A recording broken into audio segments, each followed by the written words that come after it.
আজকে আমি এসেছি email marketing B2B lead generation সম্পর্কে আপনাদের কিছু ধারণা দেওয়ার জন্য, যে কিভাবে ইমেল মার্কেটিং করতে হয়, কিভাবে শুরু করতে হয়, কি কি সফটওয়্যার ইউজ করতে হয়, কিভাবে কি কাজ করতে হয়। আমি একে একে আপনাদেরকে সমস্ত কিছু আমি ধাপে ধাপে বুঝিয়ে দেব। আশা করি আমার ভিডিও দেখার পরে তারপরে আপনাদের আর বাহিরে বা আর কোনো ভিডিও দেখার প্রয়োজন হবে বা কারো কাছে যাওয়ার প্রয়োজন হবে বলে আমি মনে করি না।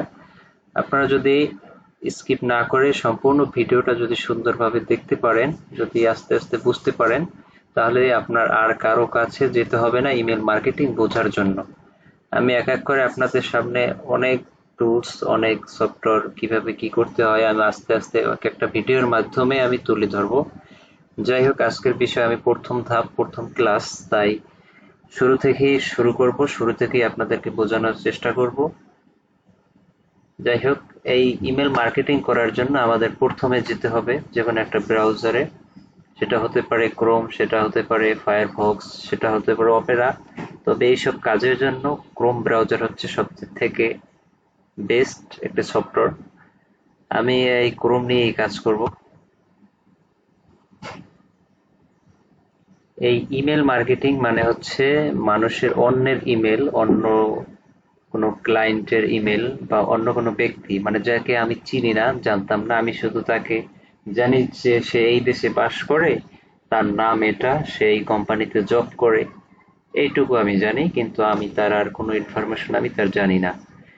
এখন আমার কাজ হবে তার ইমেল বের করা, তার ইনফরমেশন বের করা, সে কোন জায়গায় থাকে, সে কি করে, তার কাজ কি, তার ফোন নাম্বার, কন্টাক্ট নাম্বার, এগুলো জোগাড় করা, এগুলো বের করা, তার অ্যাড্রেস বের করা, এটাই হচ্ছে মূলত ইমেল মার্কেটিং B2B লিড জেনারেশনের কাজ হচ্ছে এটাই। যাই হোক, এই কাজগুলো করার জন্য যেমন আমি আপনাদেরকে একটু দেখাই ধারণা স্বরূপ। মনে করেন আমি এখানে একটা মেইল দিয়ে আমি আপনাদেরকে দেখাবো। যেমন আমার এখানে অনেকগুলো কালেক্ট করা আছে, দেখেন আমি অনেকগুলো মেইল কালেক্ট করছি, কাজ করছি ক্লায়েন্টের।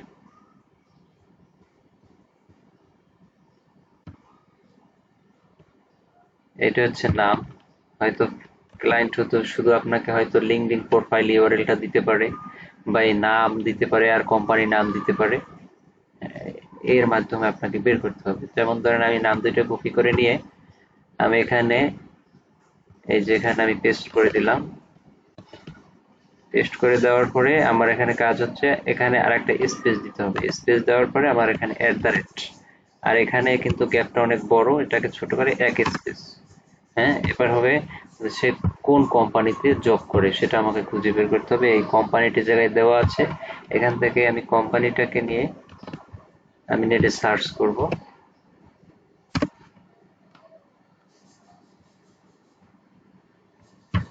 কোম্পানিটা এখানে কিন্তু, এই যে দেখেন কোম্পানিটা কিন্তু চলে আসছে জায়গায়। হ্যাঁ, এই হচ্ছে কোম্পানি, এই নিচে হচ্ছে এই কোম্পানির ইউআরএল, ডোমিনটা হচ্ছে এখানে।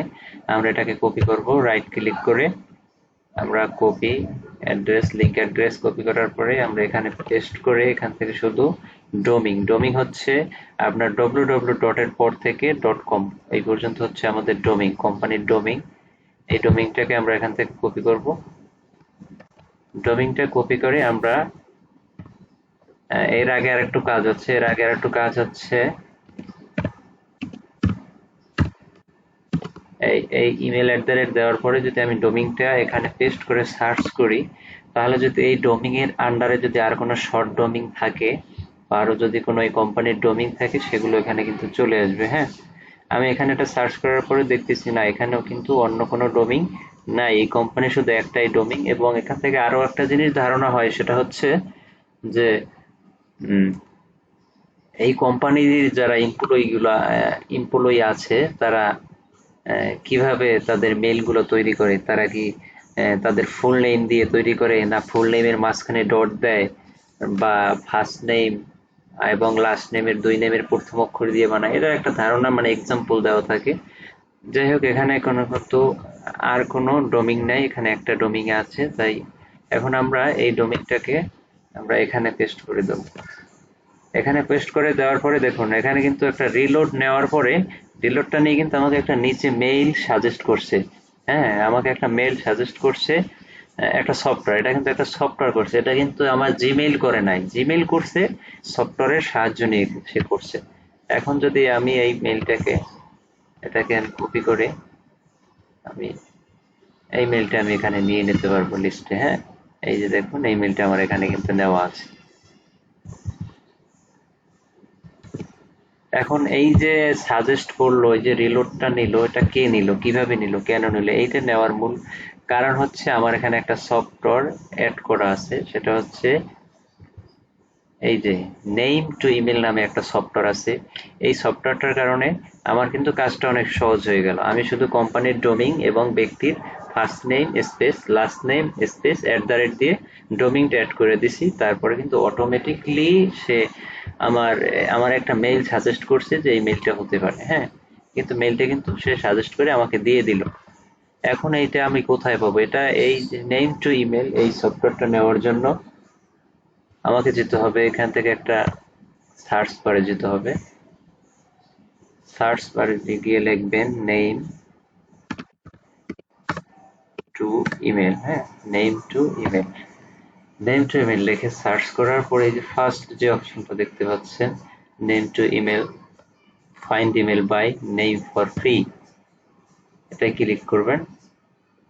এটাই ক্লিক করার পরে দেখুন আপনার এক্সটেনশনের ভিতরে নিয়ে আসছে, আপনার গুগল যে এক্সটেনশনে, ক্রোম এক্সটেনশনে নিয়ে আসার পরে এখানে দেখাচ্ছে যে এটার কি কাজ, এটা কিভাবে কাজ করে। যেখানে আমার ওখান থেকে একটা শো করছে, যদি ওই আন্ডারে ওই নামের ওই ব্যক্তির যদি আরো কোনো মেইল থেকে থাকে সেগুলো কিন্তু এ জায়গায় শো করবে, এবং এটার উপরে যদি এভাবে কার্সারটা রাখা হয় তাহলে এভাবে তার ছবিটা শো করবে। যদি ছবি তার মেইলে দেওয়া থাকে তাহলে শো করবে। হ্যাঁ, এখন কি করতে হবে, আমার এখানে এখানে আপনাদের লেখা থাকবে যে অ্যাড ক্রোম, অ্যাড ক্রোম লেখা থাকবে, এখানে ক্লিক করে আপনারা ক্রোমের সাথে এটা অ্যাড করে নেবেন। আমার এখানে অ্যাড করা আছে বিধায় আমার এখানে কিন্তু রিমুভ ফর ক্রোম লেখা উঠছে। আমার তাই আমি আর করলাম না। আপনারা আশা করি আমার কথা বুঝতে পেরেছেন।